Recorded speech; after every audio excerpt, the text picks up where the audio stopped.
Hello students, welcome to gateway classes. So आज हमारा module 1 जो कि इंट्रोडक्शन एंड बेसिक है उसका आपका लेक्चर 13 है। आज का जो टारगेट है पाइथन वर्जन 2 और पाइथन वर्जन 3 में डिफरेंशिएट करना, कुछ एट्रीब्यूट के बेसिस पे बुलियन एक्सप्रेशन क्या होता है इसके बारे में जानना, और कैसे मेमोरी मैनेज होती है पाइथन में उसके बारे में जानना, एंड पेप 8 होता क्या है ये भी हम जानेंगे। तो ये जितने भी टॉपिक्स मैं आज आपको कवर कराऊंगी ये सारे टॉपिक्स आपके एकेटीयू में किसी ना किसी ईयर में आए हुए हैं। चलिए स्टार्ट करते हैं। तो पहला क्या है, difference between Python 2 and Python 3। क्या है, कुछ एट्रीब्यूट्स, ये कुछ कंपैरिजन पैरामीटर हैं जिनके बेसिस पे हम करेंगे। ईयर ऑफ रिलीज यानी कि किस साल में पाइथन 2 और पाइथन 3 रिलीज हुआ है। Python 2 was released in the year 2000 यानी कि 2000 में पाइथन 2 क्या हुआ है, रिलीज हुआ है, जबकि पाइथन 3 जो है रिलीज हुआ है 2008 में। जो प्रिंट कीवर्ड है वो फंक्शन की तरह लिया जाता है या स्टेटमेंट के लिए लिया जाता है, उसको जानते हैं। जबकि पाइथन 2 में जो प्रिंट स्टेटमेंट है उसे आप एज अ स्टेटमेंट ही कंसिडर करते हैं, ना कि एक फंक्शन। जबकि इन पाइथन 3 जो प्रिंट स्टेटमेंट है उसे आप कंसिडर करते हैं एक फंक्शन की तरह, आप उसे स्टेटमेंट नहीं मानते। Storage of string in Python 2, strings जो है स्टोर्ड होती है स्काई में, यानी कि इसका जो टाइप है वो है स्काई है बाय डिफॉल्ट। जबकि पाइथन 3 में जो स्ट्रिंग होती है वो यूनिकोड फॉर्म में होती है रेदर देन स्काई। ठीक है।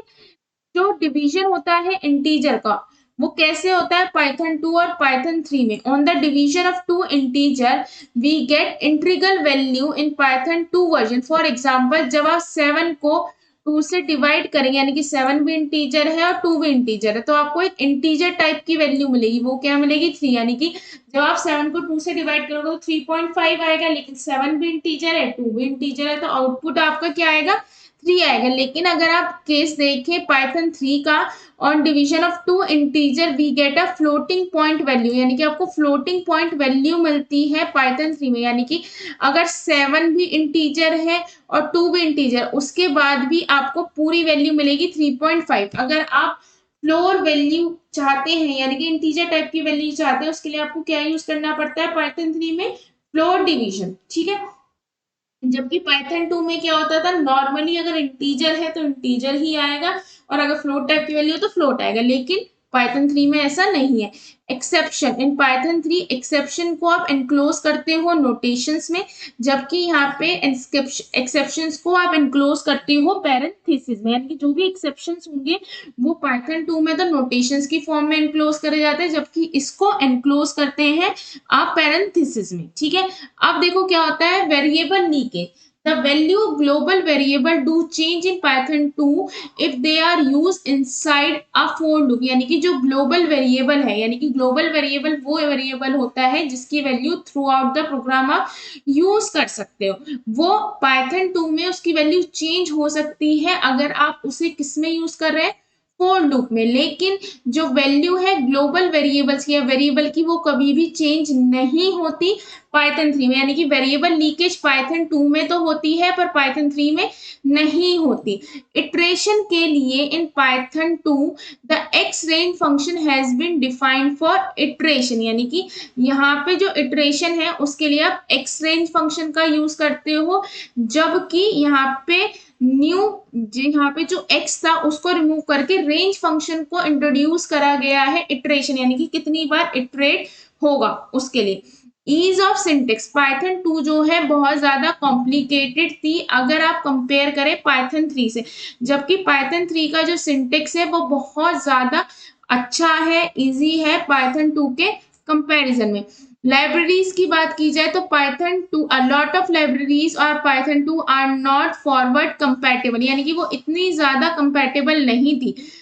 अ lot of library are created in Python 3 to be strictly use with Python 3, यानी कि बहुत सारी लाइब्रेरी जो क्रिएट की गई है वो बहुत ज्यादा कंपैटिबल है पाइथन, मतलब आप उनको यूज कर सकते हैं और उनके साथ वर्क कर सकते हैं। Usage in today life Python 2 is no longer suitable since 2020, यानी कि आज के टाइम में पाइथन 2 इतना सुटेबल नहीं है 2020 से, ठीक है। जबकि पाइथन 3 जो है पाइथन 2 से बहुत ज्यादा पॉपुलर है और करेंटली आप यूज कर रहे हैं। Backward compatibility Python 2 can be ported to Python 3 with a lot of effort, यानी कि अगर आप पाइथन 2 के कोड को पाइथन 3 में डालें तो आप डाल सकते हैं, बट आपको बहुत ज्यादा एफर्ट लगाने पड़ेंगे। Python 3 is not backward compatible with Python 2, यानी कि अगर आप कोई कोड पाइथन 3 में लिख रहे हैं, उसके सिंटेक्स के साथ लिख रहे हैं, तो वो पाइथन 2 में नहीं चलेगा। लेकिन जो पाइथन 2 का कोड है उसे आप पोर्ट कर सकते हैं पाइथन 3 में, बट बहुत सारे एफर्ट यानी कि बहुत सारे चेंजेस आपको करने पड़ेंगे। Python 2 was mostly used to become a DevOps। अगर आप DevOps इंजीनियर बनना चाहते हैं तो आपको Python 2 use, it is no longer in use after 2020 के बाद से Python 2 बिल्कुल खत्म हो चुकी है। और जो Python 3 है वो बहुत सारे फील्ड में यूज होती है, सॉफ्टवेयर इंजीनियर, डेटा साइंस, या आपकी जो आप AI/ML करंटली वर्क कर रहे हैं उनमें सब में Python 3 ही यूज हो रही है, और इवन DevOps में भी अब Python 3 ही यूज होने लगी है, ठीक है। तो ये कुछ कंपैरिजंस है पाइथन 2 पाइथन 3 के बीच में, कि इनकी एक तरह से हिस्ट्री समझ लो कि भाई ये कब डेवलप हुए, कैसे डेवलप हुए, क्या क्या इनमें इटरेशंस थी, क्या लाइब्रेरीज का यूज था, आज के टाइम में कौन ज्यादा यूज है, क्या एप्लीकेशन, ये कुछ फीचर्स पे आपने या कुछ एट्रीब्यूट्स पे आपने इनका कंपैरिजन किया। अब जो इट इज एन जो पाइथन है इसके कुछ फीचर्स देख लो, अब पाइथन के फीचर्स क्या होते हैं, ठीक है। ये जो फीचर्स मैं आपको बता रही हूँ ये किसके हैं, पाइथन के जर्नल, चाहे पाइथन 2 वर्जन हो या पाइथन 3, उससे नहीं, जर्नल पाइथन के फीचर्स क्या है। ये ओपन सोर्स है एंड फ्री है, यानी कि ओपन सोर्स का मतलब है इसके लिए आपको कोई लाइसेंस देने की जरूरत नहीं है। ये आप नॉर्मली नेट पे डालेंगे डाउनलोड पाइथन, आपको आसानी से मिल जाएगा, आप इसे डाउनलोड करके यूज कर सकते हैं। It is an open source language, which means that anybody can download it, use it, share it, moreover it is free of cost, यानी कि इसका आपको कोई भी पैसा नहीं लगेगा। ऑब्जेक्ट ओरिएंटेड मतलब ये ऑब्जेक्ट ओरिएंटेड प्रोग्रामिंग के जितने भी फीचर्स हैं उन्हें सपोर्ट करती है, जैसे कि ऑब्जेक्ट के क्लासेस, इनकैप्सुलेशन, इनहेरिटेंस, ये जितने भी कंसेप्ट है ये सबको सपोर्ट करती है। अब ये होते क्या है उसका आपको थोड़ा सा वेट करना पड़ेगा, जो थर्ड यूनिट है उसमें आपको ये सब चीजें समझ आएंगी। Extensible in nature, it is extensible in nature, which means we can use Python code in other language, यानी कि आप Python की कोड को अदर लैंग्वेज में यूज कर सकते हो, जैसे कि C++, also can compile the code in C और C++, ठीक है। आप इन्हें दूसरे उसमें भी यूज कर सकते हैं। ये एक इंटीग्रेटेड लैंग्वेज है, we can easily integrate it with other language, आप अदर लैंग्वेज में इनको इंटीग्रेट कर सकते हैं, जैसे कि C++, इसकी वजह से इसे इंटीग्रेटेड लैंग्वेज कहा जाता है। दूसरा है ये इंटरप्रेटेड लैंग्वेज होती है, it use a interpreter for converting the source code into machine code, ये सोर्स कोड से मशीन कोड में कन्वर्ट करने के लिए इंटरप्रेटर का यूज करती है। इसका मतलब है हम एग्जीक्यूट करते हैं पाइथन के कोड को लाइन बाय लाइन, तो इस वजह से एरर को डिबग करना और उसे सॉल्व कर पाना बहुत आसान और इजी हो जाता है। यूज स्टैंडर्ड लाइब्रेरी, इसमें बहुत सारी स्टैंडर्ड लाइब्रेरीज हैं, there are very large number of libraries in Python. Libraries क्या होती है, यानी कि ऑलरेडी कुछ अवेलेबल कोड्स होते हैं, कुछ मॉड्यूल्स होते हैं जिनको आपको लिखना नहीं पड़ता है, उनको यूज करके आप कुछ और वर्क कर सकते हैं।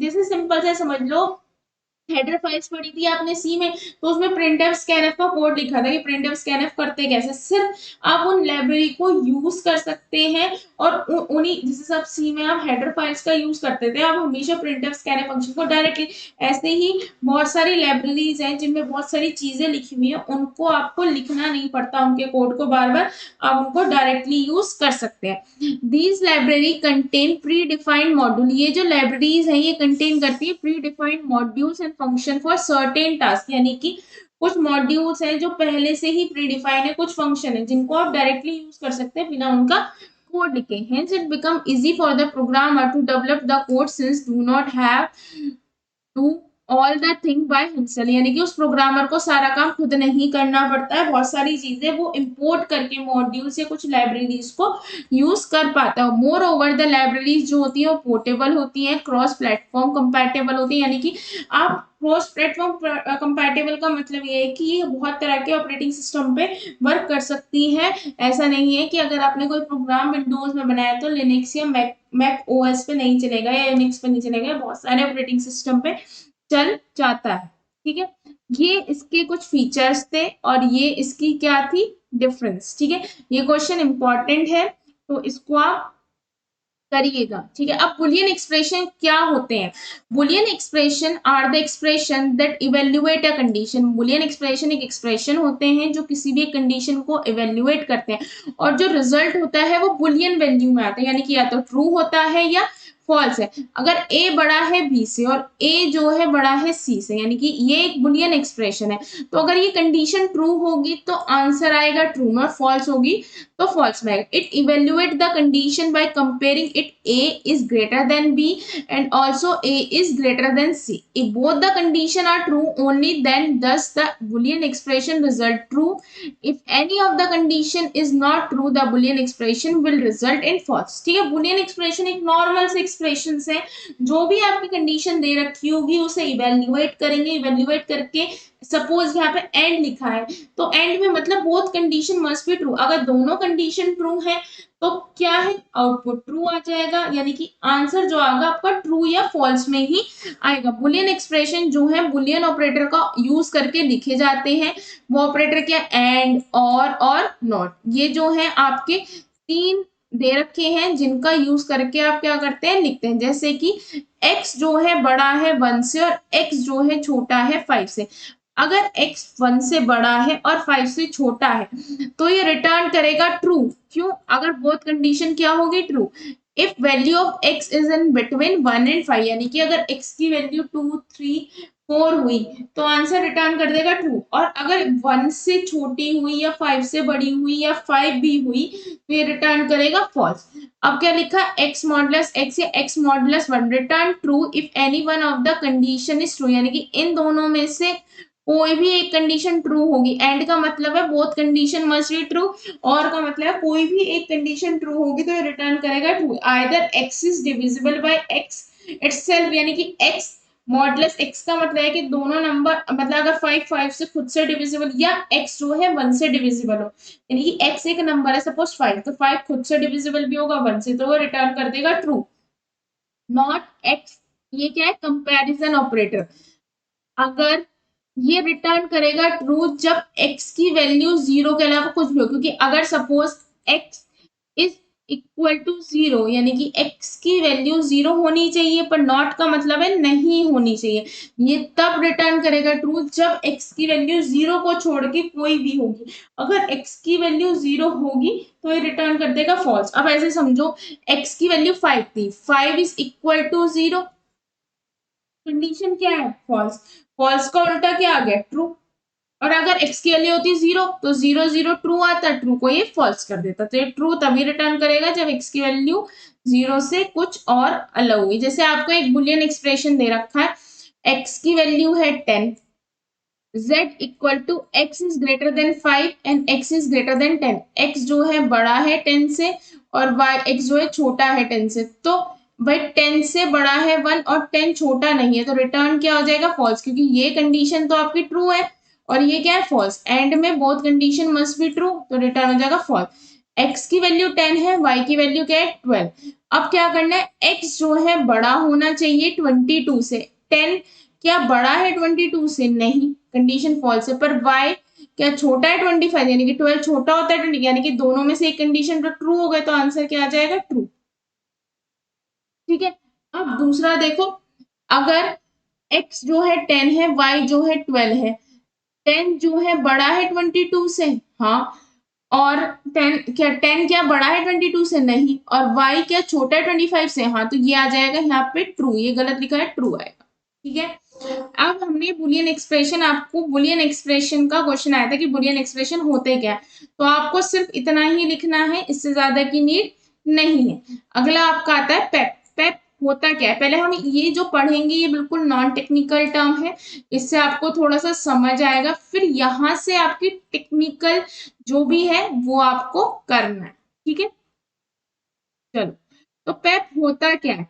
पेप का फुल फॉर्म है Python enhancement proposal, is like a suggestion box for the Python programming language. एक तरह का सजेशन बॉक्स है।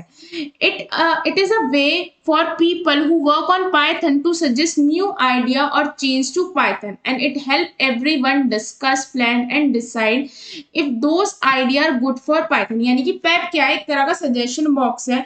आप पाइथन पे वर्क कर रहे हैं, यानी कि आप पाइथन की कम्युनिटी से जुड़े हुए हैं, आप कोई भी काम कर रहे हैं, आपको लगता है कि पाइथन में ये जो लिखने का तरीका है इसमें कोई भी चेंज आ सकता है, या ये चीज इस तरह से लिखी नहीं जा सकती, या इससे भी बेटर कोई तरीका है, या कोई चीज और शॉर्टर वे में लिखी जा सकती है। तो अगर ये ऐसा होता है तो आप ना उस आइडिया को कहीं शेयर कर पाओ, बता पाओ, तो उस आइडिया को बताने का जो सजेशन बॉक्स है वो क्या है? पेप। और देखो, हो सकता है जो आपका आइडिया हो वो ज्यादा हेल्पफुल हो सकता है कि जो पर्टिकुलर तरीके से पाइथन में लिखने का तरीका हो या जो भी हो उसमें कोई बेटर इंप्रूवमेंट हो, तो उस चीज को आप डिस्कस कर सको, बता सको, या फाइनली डिसाइड कर सको। वो कौन मदद करता है? पेप।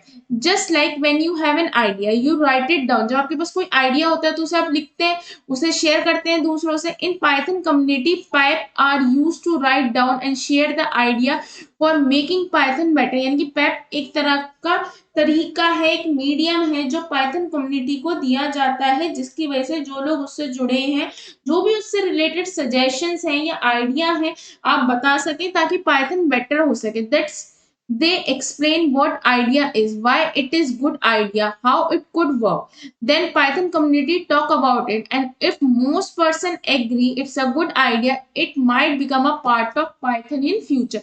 यानी कि आप बताते हैं पाइथन कम्युनिटी को कि भाई ये वाला आइडिया क्यों गुड है, क्यों बेटर है, क्या रीजन। अगर मैक्सिमम लोग इस बात से जस्टिफाइड होते हैं या कह सकते हैं एग्री होते हैं, तो फ्यूचर में वो आइडिया पाइथन का पार्ट बन सकता है। तो सिंपल टर्म में कह सकते हैं a PEP is a way to suggest, discuss and plan improvement और new feature for Python, just like suggestion box for your favourite programming language. ठीक है, अब ये आपको एक नॉन टेक्निकल टर्म में समझ आएगी। एक तरह का सजेशन बॉक्स है जो मदद करता है आपको कि आप अपनी, आपको लगता है कोई चीज सही नहीं है या इसमें बेटर आ सकता है, तो आप उस चीज को बता सकते हैं। ऐसे ही एक सजेशन बॉक्स की तरह वर्क करता है। लेकिन अब इसको टेक्निकल टर्म में कैसे लिखो? PEP stand for Python enhancement proposal. PEP are design document. ये क्या है? डिजाइन डॉक्यूमेंट है जो प्रोवाइड करते हैं information to the Python community और describe a new feature for improvement in Python programming language. यानी कि एक ये डिजाइन डॉक्यूमेंट है जो पाइथन कम्युनिटी को इंफॉर्मेशन प्रोवाइड करता है कि ये बेटरमेंट है, ये चेंजेस है, ये इंप्रूवमेंट की नीड है, या ये बेटर वे है, इस तरह से आप इस चीज को कर सकते हैं। They are the primary mechanism for proposing and discuss the change to the Python code language. यानी कि एक तरीका है, जैसे आप लोग मीटिंग लेते हैं ना, जैसे आप कंपनी में जाते हैं, कॉलेज में जाते हैं, फैकल्टीज की मीटिंग होती है, वो आप डिस्कस करते हैं कि बच्चों को कैसे पढ़ाना चाहिए, किस तरह से पढ़ाना चाहिए, क्या किसी के पास कोई बेटर तरीका है, तो हम अपने तरीके बताते हैं कि अच्छा ऐसे नहीं, ऐसे ऐसे ही। पेप भी एक तरीका है जिसमें आप अपने न्यू डिस्कस तरीके को बता सकते हैं, या कोई चेंजेस चाहिए वो आप बता सकते हैं। They are the primary mechanism for proposing and discuss the change to the Python core language and standard library। यानी कि जो भी उसकी स्टैंडर्ड लाइब्रेरीज है उनमें कोई अपडेशन की जरूरत है, कोई और एज एन लाइब्रेरी को आपको स्टैंडर्ड लाइब्रेरी बनाना है, या किसी स्टैंडर्ड लाइब्रेरी को आपको लगता है कि इसकी कोई नीड नहीं है, it will be remove out, तो ये सब चीजें आप इसके थ्रू डिस्कस कर सकते हैं। और अगर मैक्सिमम लोग इस चीज से एग्री होते हैं तो वो चेंजेस फर्दर हो जाते हैं। A PEP process is used to suggest and debate idea, document the design and implementation of new feature. In many cases, reach a consensus within the Python community before a change is accepted and incorporated into Python. PEP cover a wide range of topic from language enhancement to the development process itself. यानी कि PEP एक process है जो आपको suggest करता है, आप कोई डिबेट मतलब आपको डिबेट का आइडिया भी मिल जाता है, आप कोई डॉक्यूमेंटेशन में चेंज कर सकते हैं, आप कोई न्यू फीचर ऐड कर सकते हैं, या कोई न्यू फीचर ऑलरेडी अवेलेबल है उसमें रिमूव कर सकते हैं। बहुत सारे फीचर्स एक्सेप्ट हो जाते हैं इसके थ्रू, वो इनहेंस हो जाते हैं। और पेप जो है बहुत सारे वाइड रेंज ऑफ टॉपिक को कवर करता है। वो टॉपिक सिर्फ लैंग्वेज की इनहेंसमेंट तक ही सीमित नहीं है, आप एक डेवलपमेंट प्रोसेस का भी पार्ट है, क्योंकि कहीं ना कहीं अगर पाइथन इंप्रूव होगा तो आप एक सॉफ्टवेयर किसी लैंग्वेज का यूज करके बनाते हैं, तो कहीं ना कहीं वो सॉफ्टवेयर पे भी, और वो सॉफ्टवेयर ऑफकोर्स आप यूज करते हैं किसी ऐप के थ्रू, तो वो यूजर के लिए भी इम्प्रूवमेंट में काम आता है। तो कहीं ना कहीं पैप सिर्फ आपको एक लैंग्वेज इम्प्रूवमेंट का तरीका नहीं दे रहा है, आपको एक डेवलपमेंट फेज भी दे रहा है, जिसके थ्रू आप चीजों को डेवलप कर सकते हैं, चेंज कर सकते हैं, इम्प्रूव कर सकते हैं। So, PEP are typically authored and submitted by Python developer and enthusiasts and go through a review and approve some process। यानी कि PEP एक तरह से आप क्या है, जो भी आपने दिया है लिख के, जो भी एक सजेशन बॉक्स है एक तरह का जिसपे आपने पेप, जैसे समझो आप लेटर है तो उसी तरह से पेप है, वो एक सजेशन बॉक्स है जिसमें आपने एक सजेशन लिख के दिया, वो बहुत जो पाइथन डेवलपर हैं वो दे देते हैं, या जो न्यू एंथुआस्टिक लोग हैं जो पाइथन सीख रहे हैं वो देते हैं, और वो रिव्यू होता है एक, और अप्रूव होता है, और अप्रूव होने के बाद आपको अगर वो लगता है कि वो सही है तो वो अप्रूव हो जाता है। बहुत सारे पेप के टाइप है, पेप 8 है, पेप 20 है, पेप 257 है, पेप 33 और बहुत सारे पेप के वर्जन है। आपको पढ़ना है पेप 8। पेप 8 वो एक सजेशन बॉक्स है जिसमें आप किससे रिलेटेड, यानी कि स्टाइल, यानी कि जो आपका कोड है उसे आपको किस तरह से लिखना चाहिए, किस तरह से लिखना नहीं चाहिए, क्या एक बेटर तरीका है आपके कोड लिखने का, वो सब चीजें उसमें आप सजेस्ट करते हैं। अगर आप पेप 20 करते हैं तो आप कुछ ऐसे समझो एप्लीकेशन है, ये भी एक लेटर है, फॉर्मल लेटर, इनफॉर्मल लेटर, तो ऐसे ही पेप 8 एक तरह का सजेशन बॉक्स है जिसमें आप सिर्फ आप कोड की फॉर्मेटिंग, यानी कि जो आपका कोड है वो किस तरह से लिखा जाना चाहिए, किस तरह बेटर वे है, वो चीज का सजेशन होता है। ठीक है। पेप 8 is a Python enhancement proposal that outline the style guide for writing clean and readable Python code। यानी कि एक Python enhancement proposal है जिसके अंदर स्टाइल गाइड होती है कि आपको अपने कोड को क्लीन और रीडेबल फॉर्मेट में कैसे लिखना है। ये कोड लिखा हुआ है, अगर आपको लगता है कि ये जो लिखा हुआ है इसमें कोई और अपडेशन की नीड है तो वो आप सजेस्ट करते हैं। It provide a set of convention and guideline to make Python code consistent and easy to understand. ये आपको कुछ कन्वेंशन गाइडलाइंस देता है, ये आपको कुछ सजेशंस देता है कि आपको इस कोड को ऐसे लिखना चाहिए या इस तरह से लिखना चाहिए, ये बहुत ज्यादा इजीली अंडरस्टैंड होगा और लोगों को आसानी से समझ आएगा। Following Pep 8 recommendation is considered good practice and help ensure that Python code is more accessible and maintainable। ये कुछ रिकमेंडेशंस दे रखी हैं नीचे, ये रिकमेंडेशन बताती हैं कि आपका जितने भी मतलब अगर आप इस तरह से लिखेंगे तो आपका कोड बेटर। जैसे इंडेंटेशन, यानी कि आप देखते होंगे जैसे इफ के बाद बहुत सारा स्पेस आता है जब आप प्रिंट कराते हैं, उसको बोलते हैं इंडेंटेशंस। ठीक है, आपको जो स्पेस देने हैं, आपको 4 स्पेस लेने हैं ईच लेवल ऑफ इंडेंटेशन। यानी कि अगर आप लिखते हैं इफ लिखने के बाद जो आप नीचे स्पेस देते हैं तो 4 बार आपको स्पेस, जो टैब वाला है इसको आपको 4 बार प्रेस करना है। ठीक है, आपको टैब्स का यूज नहीं करना है। Consistent indentations make your code look neat and clean. यानी कि आपको ध्यान रखना, इंडेंटेशन होता है जैसे पेप है, इसके बाद ये लिखने के बाद नीचे जब मैं लाइन पे लिखूंगी तो 4 बार मुझे जो है टैब, ये जो है स्पेस वाला जो बड़ी की होती है वो 4 बार प्रेस करनी है, फिर लिखना है। आपको टैब यूज नहीं करना। जो मैक्सिमम लाइन की एक लेंथ होती है वो मानी गई है कि आपको 79 करेक्टर ऑफ कोड्स ही लिखने हैं, इससे ज्यादा आपको यूज नहीं करने हैं। ठीक है, अगर इससे ज्यादा आप यूज करते हैं तो ठीक है, लेकिन बस मैक्स आपको एक लाइन में 72 करेक्टर मैक्स यूज करने हैं। दूसरा है white space, using a single space for after comma. एक कॉमा के बाद आपको सिंगल स्पेस रखना है, कॉलन के बाद भी सेमी कॉलन के, बट नॉट इमीडिएटली बिफोर, यानी कि इससे पहले, यानी कि ए स्पेस कॉमा भी नहीं रखना है, कॉमा के बाद एक स्पेस रखना है, यानी कि सपोज आपने लिखा है ए, उसके बाद आपने कॉमा लगाया, उसके बाद आपको सिंगल स्पेस रखना है, पर कॉमा से पहले स्पेस नहीं देना है, आपको एक्स्ट्रा स्पेस नहीं यूज करना है। जैसे आपने आपकी जो लाइन है वो एंड हो रही है तो उसके बाद एक्स्ट्रा स्पेस यूज ना करें, ठीक है। कमेंट्स, राइट कमेंट, आपको कमेंट्स लिखने चाहिए किसी भी ऐसे कोड के लिए जो बहुत ज्यादा कॉम्प्लेक्स है, नॉन ऑब्वियस है, समझ नहीं आएगा। आपको हर किसी के लिए कमेंट लिखने की जरूरत नहीं है, वो भी एक मैसेज क्रिएट करता है। आपको कमेंट जो है बहुत छोटे लिखने हैं और बहुत क्लियर लिखने हैं, आपको देखते ही समझ आए। ऐसा नहीं है बहुत हार्ड लैंग्वेज यूज करनी है, बहुत इजी यूज करना है। Use complete sentence and follow consistent style for writing comment, यानी कि बहुत आपको सेंटेंस कंप्लीट लिखने हैं और कंसिस्टेंट स्टाइल में आपको कमेंट्स को लिखना है। नेमिंग कन्वेंशन, यानी कि जो आप वेरिएबल्स लेते हैं, फंक्शन लेते हैं, उनका नाम कैसे लें। Use descriptive variable and function name, variable name जो है हमेशा डिस्क्रिप्टिव होनी चाहिए। जैसे सपोज अगर आप एक सिंपल इंटरेस्ट निकाल रहे हैं तो कोशिश करो एसआई वेरिएबल का नाम ले लो, अगर आप प्रिंसिपल ले रहे हैं तो पी ले लो, प्रिंसिपल ही ले लो, आप कुछ रिलेटेड से वर्ड लो, सो दैट आपको अपने प्रोग्राम में जब आप वेरिएबल्स देखो तो आप समझ पाओ अच्छा इस वेरिएबल में अगर ये स्टोर है तो क्या स्टोर है। सपोज मैं लिखती हूँ रेट इक्वल टू 10, और रेट से ही पता चल रहा है इसमें रेट स्टोर है, अगर मैं इसको जे दे दूंगी तो मुझे पढ़ने में और समझने में भी मुश्किल होगी। Variable name should be lower case with word separated by underscore, यानी कि आपको जो नॉर्मली वेरिएबल के नेम होने चाहिए वो लोअर केस में होनी चाहिए और कभी भी स्पेस नहीं होना चाहिए और वो सेपरेट होनी चाहिए। वेरिएबल जैसे सपोज माय वेरिएबल नेम, तो ऐसे नहीं हो कि माय फिर वेरिएबल फिर नेम उसके आगे लिख दो, तीनों को सेग्रीगेट कर दो, और सेग्रीगेट किससे करो, अंडरस्कोर से, ठीक है। A function name should be lower case with word separated by underscore, जो लोअर केस में ही फंक्शन का नाम होना चाहिए और जो फंक्शन का नाम है वो भी सेग्रीगेट यानी कि अलग अलग होना चाहिए, किसके वो सेपरेटेड होना चाहिए, किसकी मदद से, underscore.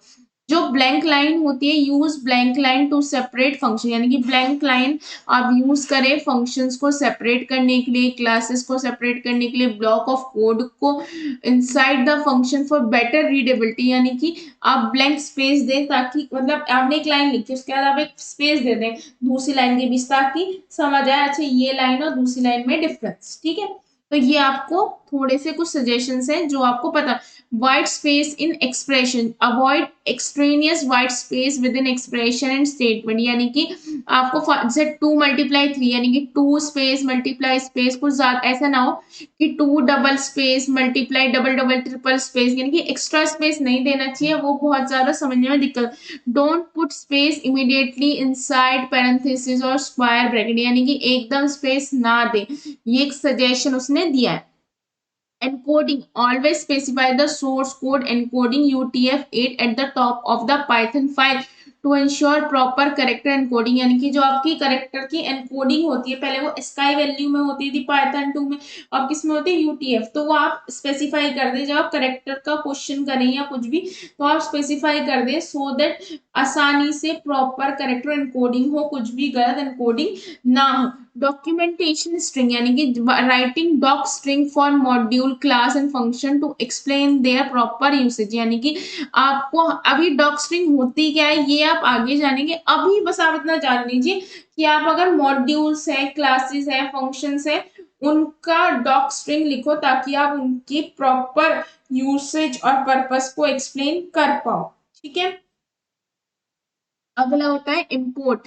Import statement should be use, मतलब जैसे आप लिखते हैं ना इंपोर्ट मॉड्यूल, आप ये आगे पढ़ेंगे, इंपोर्ट मतलब इस मॉड्यूल को इस फाइल में डालो, जैसे आप उसमें लिखते थे ना hash include studio dot in, यानी कि इस फाइल ऐसे ही यहाँ पे इंपोर्ट यूज होता है किसी भी मॉड्यूल को अपने फाइल में इंक्लूड करना चाहते हो तो हमेशा जो इंपोर्ट स्टेटमेंट है वो सेपरेट लाइन में लिखो, ऐसे ही नहीं किसी और स्टेटमेंट के आगे सेमीकोलन लगा के लिख दो, और उसे हमेशा फाइल के सबसे ऊपर लिखो, नीचे मत लिखो। लिखा है ना import statement should be usually on the separate line and should come at the top of your file, आपके फाइल के सबसे सबसे ऊपर होनी चाहिए। और import should be group in the following order, यानी कि आप ग्रुप करते हो तो पहले सबसे पहले स्टैंडर्ड लाइब्रेरी को इंपोर्ट करो, फिर रिलेटेड थर्ड पार्टी को इंपोर्ट करो, फिर लोकल एप्लीकेशन और लाइब्रेरी स्पेसिफिक इंपोर्ट करो। यानी कि अगर आप बहुत सारी फाइल्स को इंपोर्ट करना चाहते हो तो सबसे पहली लाइन में जो भी कंप्यूटर आपकी इसकी स्टैंडर्ड लाइब्रेरी है पहले उन्हें इंपोर्ट कर दो, फिर जो भी थर्ड पार्टी रिलेटेड फाइल्स है उन्हें इंपोर्ट कर दो, फिर जो भी किसी एक लोकल एप्लीकेशन की है लाइब्रेरी स्पेसिफिक वो है लाइब्रेरीज उन्हें इंपोर्ट। तो यानी कि इस ऑर्डर में आपको इंपोर्ट करनी है। स्टैंडर्ड लाइब्रेरी वो होती है जो एक आपके लैंग्वेज में प्री डिफाइंड होती है। थर्ड पार्टी यानी कि आप किसी और एप्लीकेशन या सॉफ्टवेयर को यूज कर रहे हो पर्टिकुलर आईडी में। लोकल एप्लीकेशन यानी कोई एप्लीकेशंस की या स्पेसिफिक कोई भी एक्स्ट्रा आप लाइब्रेरी यूज करते हो तो सबसे पहले इसे देन इसे। अगला आता है following Pep 8 help maintain a consistent coding style. ये जितनी भी आपको चीजें बताई हैं वो आपको मदद करती हैं कि आपका कोडिंग स्टाइल अक्रॉस जो भी आप पाइथन प्रोजेक्ट बनाएंगे वो कंसिस्टेंट रहेगा। Make it easier for the developer to collaborate and understand each other code, यानी कि आपको बताया है जो सॉफ्टवेयर बनते हैं वो बहुत बड़ा होता है, मॉड्यूल्स में तोड़ा जाता है, तो कहीं ना कहीं ये डेवलपर्स के लिए इजी हो जाता है कि वो एक दूसरे के कोड्स को समझ पाए और आसानी से कोलैबोरेट कर पाए। It promote clean readable and more maintainable Python code. ये प्रमोट करता है कि आप एक बहुत रीडेबल और आप एक क्लीन सा कोड बना पाते हैं। Most Python developer adhere to PEP 8, यानी कि एडर मतलब स्टिक रहते हैं पेप 8 के रिकमेंडेशन। जो पेप 8 बोलता है वही काम करते हैं। अगर वो बोलता है कि ये लाइन ऐसे लिखनी है तो इस तरह से, अगर वो बोल देता है कि इस लाइन को पहली लाइन में लिखनी है फिर ये नीचे वाली लाइन पे, तो ज्यादातर डेवलपर पेप 8 के सजेशन को मानते हैं to create a code that is not only functional but easy to work with it. यानी कि पेप 8 की अगर आप रिकमेंडेशन को मानते हो, देखो अगर आप नहीं मानोगे तब भी वो कोड फंक्शनल तो हो गई, वर्क तो करेगा ही, लेकिन फंक्शनल के साथ साथ वो इजी टू वर्क। यानी कि देखो एक की कॉपी है, एक की कॉपी में आपने देखा है कि लिख उसने भी रखा है पर उसने एक ही पेन से लिख रखा है और बहुत गंदी राइटिंग में लिख रखा है तो आपके लिए समझना मुश्किल है। लेकिन एक बच्ची की कॉपी है जिसने एक ब्लैक ब्लू पेन का यूज कर रखा है, कलर हाइलाइट्स कर रखे हैं, सब कुछ समझ रखा है जैसे बनना चाहिए वैसे, तो उसकी कॉपी को आप समझ पाओगे और शायद उसकी कॉपी को फोटो स्टेट भी करा लो। तो वही यहाँ है, ठीक है। अब हमारा पेप 8 हो गया। अब अगला आता है how memory is manage in Python, यानी कि मेमोरी को कैसे, देखो ये टॉपिक्स आपको लंबे लग रहे हैं लेकिन ये टॉपिक्स आपके इम्पोर्टेंट है, ऐसा समझ लो ये टॉपिक्स इतने इम्पोर्टेंट है कि ये आएंगे ही। और ये 7 मार्क्स के सारे क्वेश्चन है तो इनको थोड़ा सा ध्यान से पढ़ना, ठीक है। और अगर आप एक बार गो थ्रू करोगे तो you will able to do this. So how memory is manage in Python, कैसे मेमोरी को मैनेज किया जाता है पाइथन में। In Python, memory management, including the allocation and deallocation of memory on the private heap, is handled by the Python memory manager. Heap क्या है, एक जगह है जैसे स्टैग है ऐसे ही हीप है जहां पे डेटा को आप स्टोर करते हैं। अब हीप क्या होता है प्रॉपर वो आप डेटा स्ट्रक्चर में पढ़ेंगे, जैसे स्टैग भी एक मेन मेमोरी का एक पार्ट है जहां पे हम डेटा को स्टोर करते हैं, ऐसी हीप भी एक स्टोरेज एरिया है। और जो डेटा का मेमोरी में जितना भी मैनेजमेंट होता है, मेमोरी को एलोकेट किया जाता है, डीलोकेट किया जाता है, वो सब कुछ कौन हैंडल करता है, आपका memory manager. Python use a private heap, वो एक प्राइवेट हीप यूज करता है। प्राइवेट का मतलब है कि वो पब्लिक नहीं है, वो एक पर्टिकुलर प्रोग्राम के लिए ही मेमोरी एलोकेट की जाती है to manage memory. And it employ a system of reference counting along with cyclic garbage collector। साथ साथ ये एक रेफरेंस काउंटिंग करता है, साथ साथ एक साइक्लिक गार्बेज कलेक्टर का ध्यान रखता है to keep track and clean up the memory when it is not longer use. यानी कि ये हर चीज को मैनेज करने के लिए प्राइवेट हीप का यूज करता है और जितनी भी मेमोरी से रिलेटेड वर्क है वो कौन मैनेज करता है, आपका पाइथन मैनेजर। और साथ साथ इसमें दो एड ऑन क्या है, वो एड ऑन क्या है, रेफरेंस काउंटिंग, यानी कि कोई भी ऑब्जेक्ट कितनी बार यूज हो रहा है एक प्रोग्राम में। और साइक्लिक गार्बेज कलेक्टर मतलब कि अब अगर कोई वेरिएबल यूज नहीं है प्रोग्राम में, उसका ऑब्जेक्ट का वर्क कंप्लीट सॉरी हो चुका है तो उसे रिमूव आउट कर दो, उसको जो मेमोरी एलोकेटेड है वो उससे ले ली जाए। Here how the memory work in Python. एक प्राइवेट हीप है, Python use a private heap to store all its data structure and object, यानी कि जितने भी डेटा स्ट्रक्चर्स है जो आगे पढ़ोगे, टपल लिस्ट अभी थोड़ा थोड़ा पढ़ा है, ये जितना भी है और इसके जितने भी ऑब्जेक्ट्स हैं, आपके ऑब्जेक्ट्स क्या, जैसे क्लासेस, ये आप आगे पढ़ोगे ऑब्जेक्ट्स को, तो सबको कहाँ स्टोर करता है, प्राइवेट हीप में। यहाँ पे ऑब्जेक्ट क्या है कि जो भी वैल्यू है, आपने x इक्वल टू 100, तो 100 क्या है, एक ऑब्जेक्ट है, ठीक है, वो सबको कहाँ स्टोर करता है, प्राइवेट हीप में। The private heap is manage by Python memory manager, वो प्राइवेट हीप कौन मैनेज करता है, पाइथन का मेमोरी मैनेजमेंट। रेफरेंस काउंटिंग होती क्या है, ईच ऑब्जेक्ट इन पाइथन, हर एक ऑब्जेक्ट का पाइथन में एक रेफरेंस काउंट होता है जो उससे एसोसिएट होता है, यानी कि वो ऑब्जेक्ट एक प्रोग्राम में कितनी बार यूज हो रहा है। And the reference count is the number of reference और पॉइंटर टू एन ऑब्जेक्ट, यानी कि रेफरेंस काउंट होता है कि भाई वो एक रेफरेंस या कितनी बार वो पॉइंट हो रहा है एक ऑब्जेक्ट।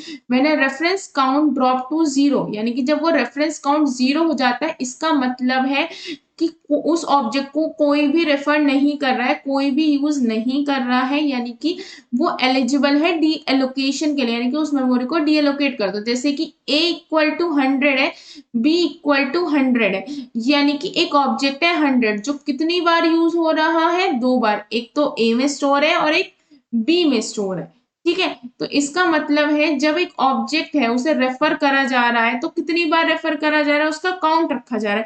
बट ऐसा तो होगा कहीं ना कहीं जाके उस प्रोग्राम में उस ऑब्जेक्ट का कोई यूज नहीं रहेगा।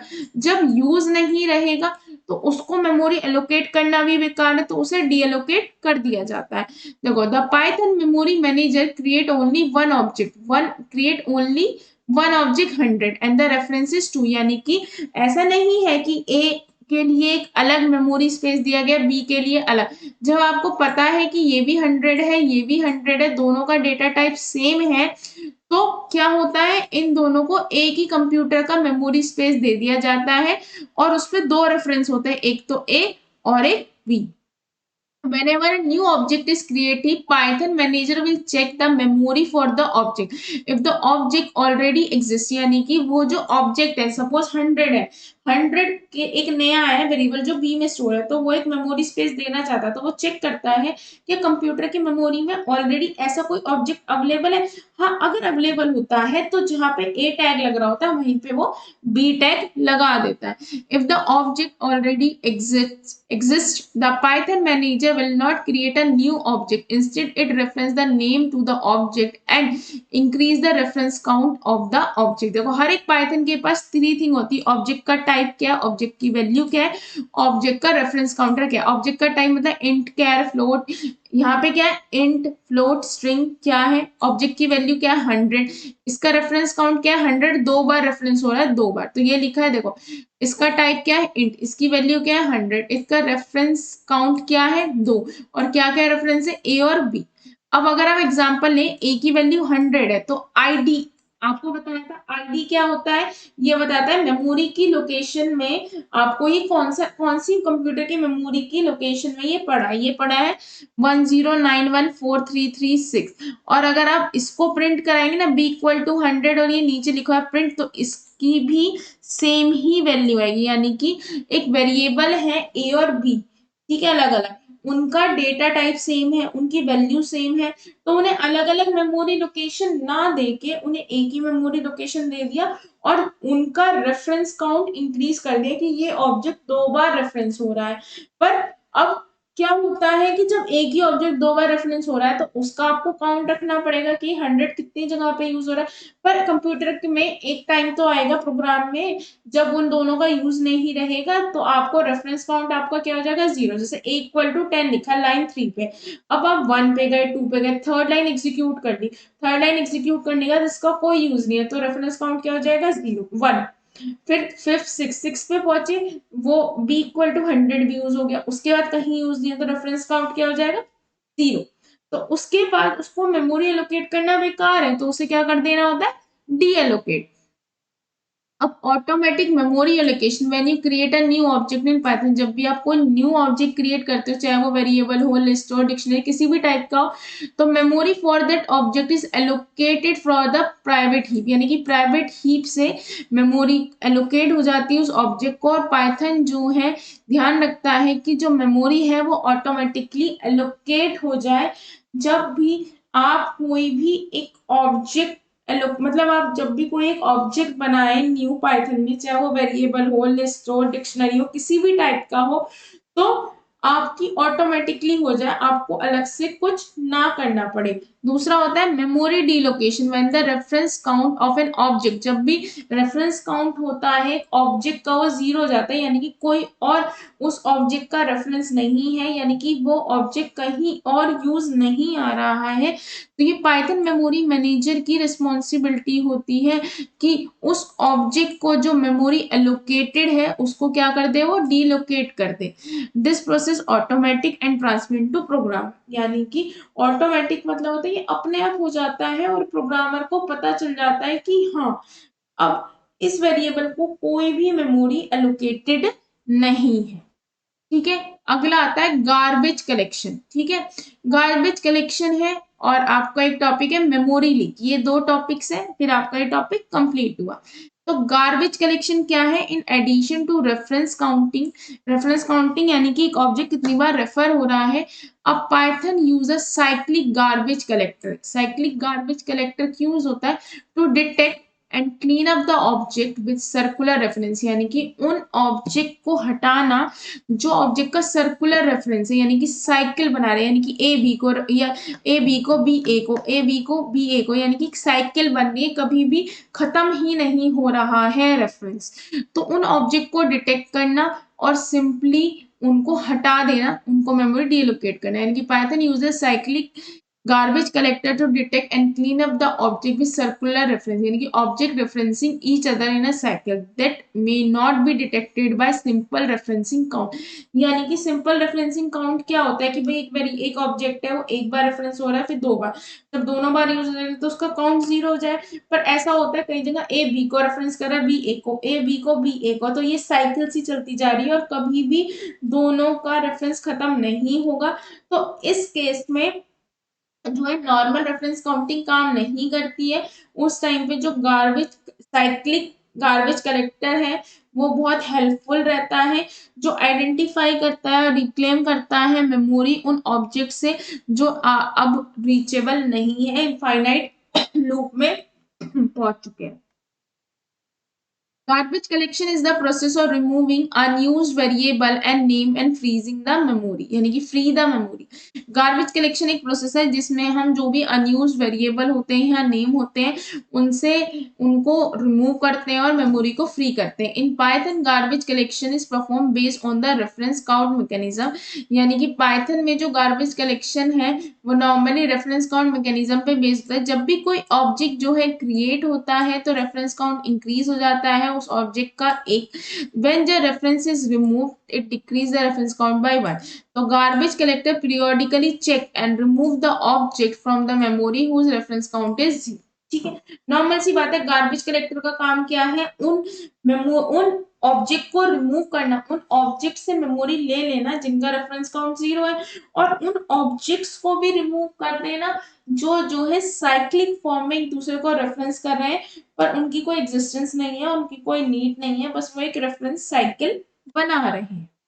ठीक है, जैसे कि a equal to 10, 100, b equal to 100, जो रेफरेंस काउंट है 100 का वो 2 है, आपने a को डिलीट कर दिया, तो a को डिलीट करने के बाद जो 100 का रेफरेंस काउंट क्या हो गया 1, अब b को डिलीट कर दिया तो 100 का रेफरेंस काउंट क्या हो गया 0।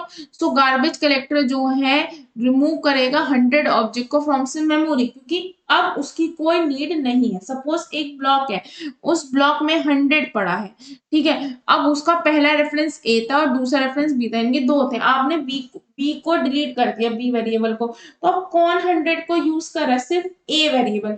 अब आपने ए भी डिलीट कर दिया तो 100 को कोई यूज ही नहीं कर रहा है, तो उस 100 को रखने का कोई फायदा नहीं है, तो गार्बेज कलेक्टर का काम है उसको मेमोरी से हटा देना, ठीक है।